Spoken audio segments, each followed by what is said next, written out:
같지도 않고 또 알고 계시지도 않지만 제가 음반을 주장을 했어요. 이게 이 집에 있는 노래거든요. 믿지 못하시죠?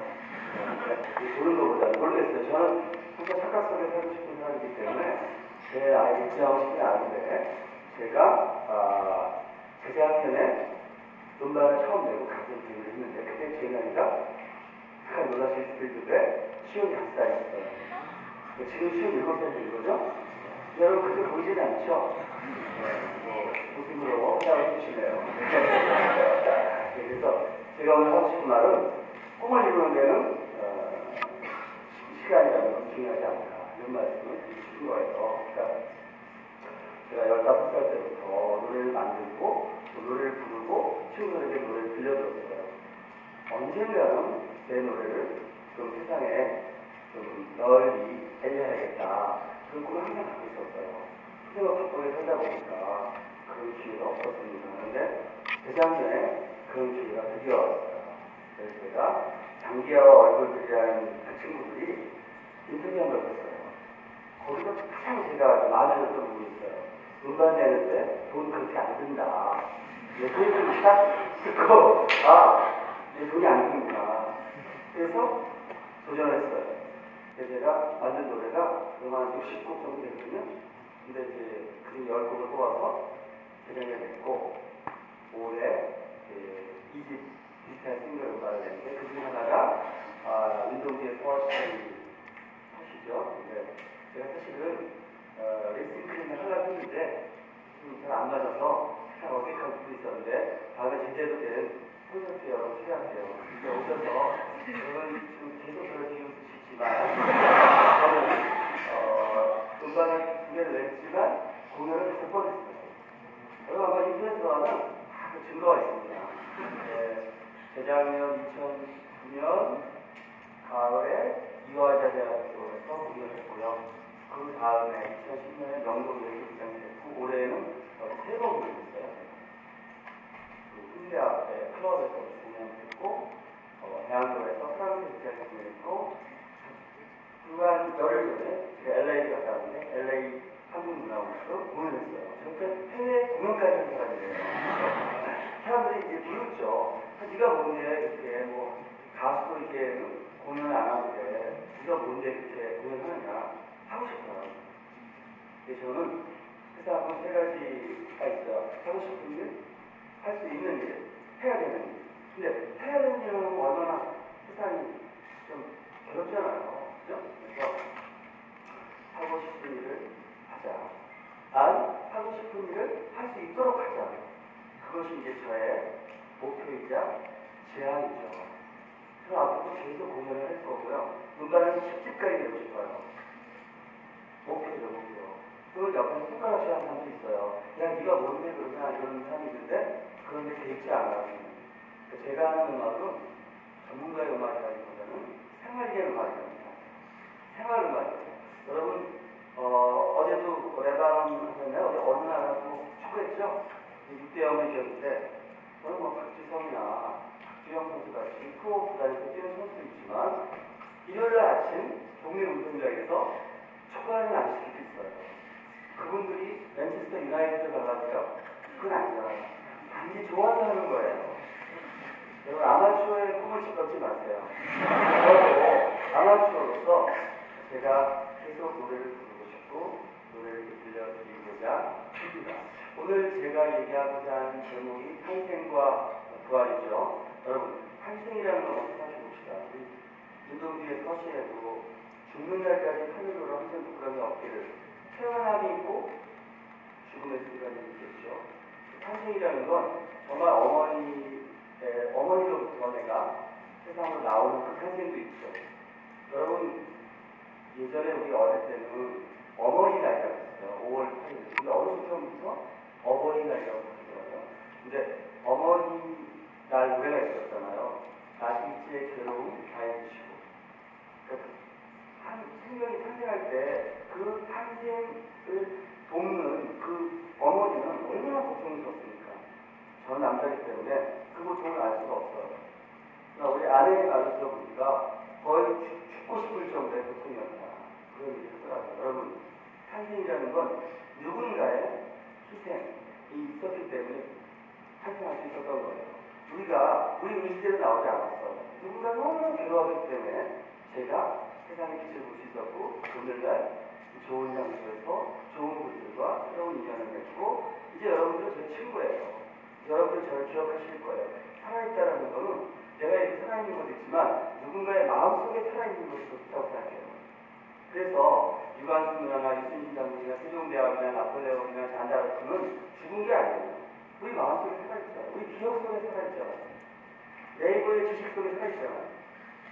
그죠? 그래서 그 삶이라는 것은 어디에나 유니콘스라는 말 있잖아요. 언제 어디서나 내가 살아있을 수 있는 거예요. 그것은 뭐냐? 내가 누군가에게 꿈이 되어줄 수 있고, 지금 아마 자리에 앉아계신 분 중에는 어릴 때 되게 음악을 하고 싶었는데 부모님이 반대를 하지 못했던 분도 계실 거예요. 여러분, 그 꿈 접지 마세요. 언젠가 펼칠 수 있습니다. 내가 언젠가는 그 꿈을 이루겠다라고 하는 마음이 있다면 여러분 꿈을 이룰 수가 있는 거예요. 그래서 우리는 언제나 다시 태어날 수 있다는 건데, 이 부활이라는 거죠. 여러분, 교회 다니시는 분들은 부흥이라는 단어와 부활이라는 단어의 뜻을 구별하실 수 있을 겁니다. 부흥이라는 것은 내 마음이 무엇을 답답하고 억눌렸을 때 그것으로부터 한번 해방되는 거예요. 그래서 그 순간에 막 노래를 부르고 눈물 흘리고 방언을 하고 막 그래 울부짖기도 하고, 그래서 부흥을 입었다고 생각해요. 그럼 일주일이 지나면 그 마음은 사라졌죠. 부흥은 그런 거예요. 부활은 없습니까? 부활은 철저하게 자기를 죽여야 돼요. 죽지 않으면 부활은 없는 거예요. 그래서 여러분들께서 이제까지 여러분들이 살아왔던 삶을 한번 죽일 필요가 있다.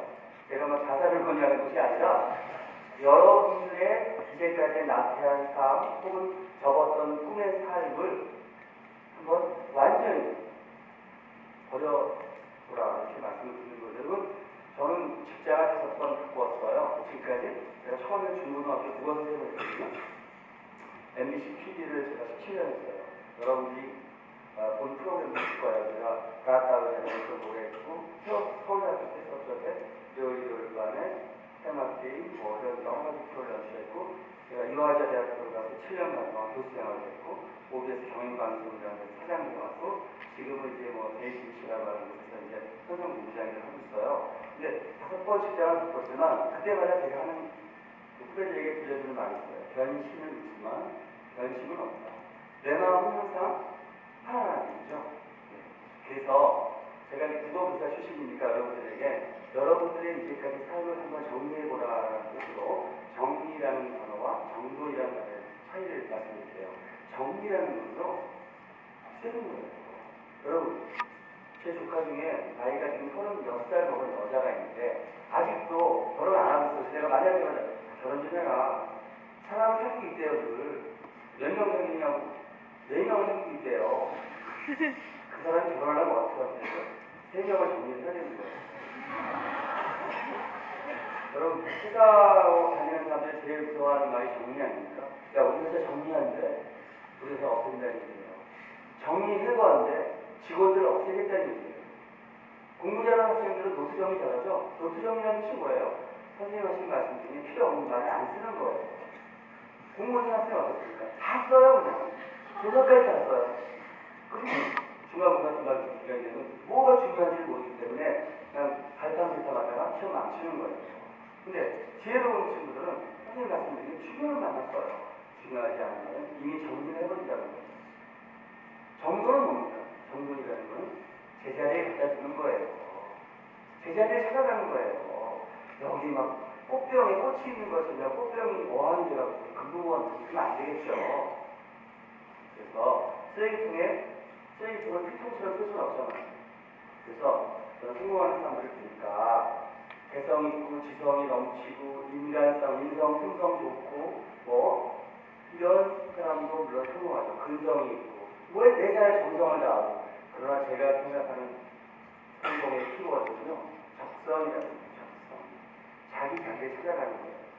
근데 저는 제 스스로 성공이라고 생각합니다. 왜? 이런 자리에 섰기 때문에 이런 성공이에요. 성공이라는 건 먼 어떤 지점이 아니에요. 그날 어느 순간 내가 성공할 수도 있고 실패할 수도 있어요. 성공이라는 것 했을 때 보람을 느끼고 실패를 했을 때 교훈을 얻으며 매 순간이 보람이 있죠. 매 순간이 즐겁죠. 제가 이제 예능 PD만 저도 오래 한 사람인데 지금 올해 가장 핫한 예능 프로그램이 전 나는 가수다라고 생각하는데요. 시청률이 뭐 그렇게 1박 2일을 이기지는 않았어요. 그러나 그 화제라는 면에서는 대한민국 예능계에 아주 큰 획을 그었다고 할 수 있어요. 근데 그 전에 뭐가 있었죠? 슈퍼스타 K라는 게 있었고 위대한 팬이라는 게 있었잖아요. 저는 나는 가수다의 성공은 무엇일까? 그것은 바로 재능은 있지만 그 재능이 죽어 있었다는 거죠. 왜? 사람들에게 펼쳐지지 않는 아무것도 아닌 거예요. 여러분 중에 신문 읽는 분들 손들어 보라면 아마 솔직하게 신문 매일 읽는 분은 아마 이 중에 몇 퍼센트 아닐 겁니다. 제 아들 대학생인데 신문 읽는 거 못 봤어요. 근데 저희 신문을 안 보는 건 아니에요. 근데 저도 바빠서 어떤 때 신문을 펼치지도 못해요.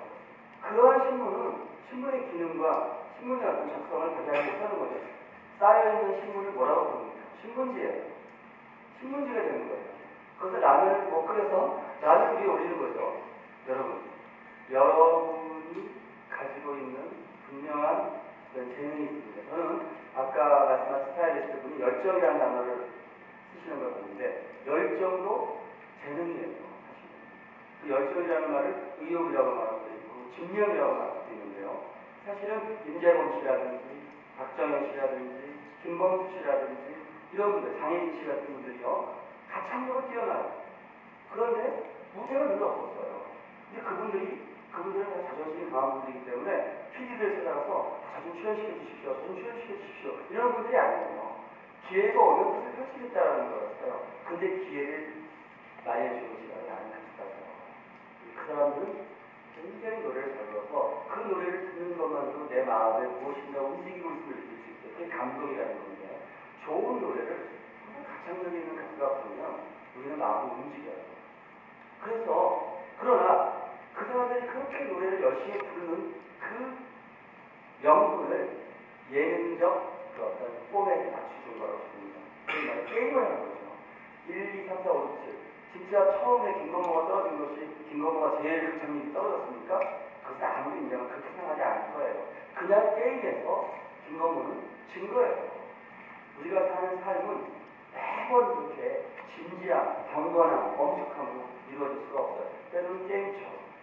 그래서 저는 나는 가수다라는 것은 정말 가창력 있고 재주 있고 사람들 즐겁게 할 수 있는 그런 분들이 어떤 무대에서 그 스스로 막 떨면서 그러잖아요. 나 4등만 하면 좋겠어. 5등만 하면 좋겠어. 꼴찌만 하면 좋겠어. 이런 말을 하는 모습을 보면서 우리의 삶이라는 것이 매 순간 우리가 정성을 다해야 되겠구나. 그런 것을 가져야 되는 거예요. 한편 위대한 슈퍼스타 K나 위대한 선생에 보면은 거기 나오는 저는 백천강하고 이태원인가요? 그 친구가 둘이 있을 때 백천강이 될 줄 알았어요. 왜냐하면 백천강이라는 친구는 우리에게 희망을 줄 수 있는 그 요소가 더 강했다는 거죠. 마치 슈퍼스타 K에도 좋은 과학과 후각이 있었지만 정말 130만 명이 거기 지원했다고 해요. 그러면 국민투표식당이 있었어요. 저는 후각이 될 줄 알았어요. 정답은 키로 크고 펀치라고 시카고에서 자라서 노스웨스턴 대학을 졸업하고 여기 아메리칸 아이돌의 탑 20까지 들어간 친구예요. 그는 우리에게 성공의 리산이에요. 부러움의 리산이에요. 허가는 어떻습니까? 중학교를 졸업했지만 정말 비정규직 노동자로서 맨날 노래를 부르면서 AF를 키웠던 친구죠. 그가 우리에게 줄 수 있는 것이 바로 희망이죠. 여러분이 갖고 있는 소망은 선망이 될 수도 있고 희망이 될 수도 있어요. 소망은 바라는 것일 뿐입니다. 희망은 이룰 수 있다는 거죠. 제가 55살에 가수가 될 수 있었던 것도 물론 여러분 인정하시지 않지만 또 앞으로 계속 공연을 펼치겠다는 그런 것도 저에게 희망이 있기 때문이죠. 단지 소망만 있다면 단지 조영필을 부러워하고 나훈아를 부러워하고 김범수를 부러워하는 삶에 그쳤다면 저는 죽을 때 후회했을 거예요. 그러나 저도 그들과 동등하게 이제 무대에서 노래를 부를 수 있게 되었답니다.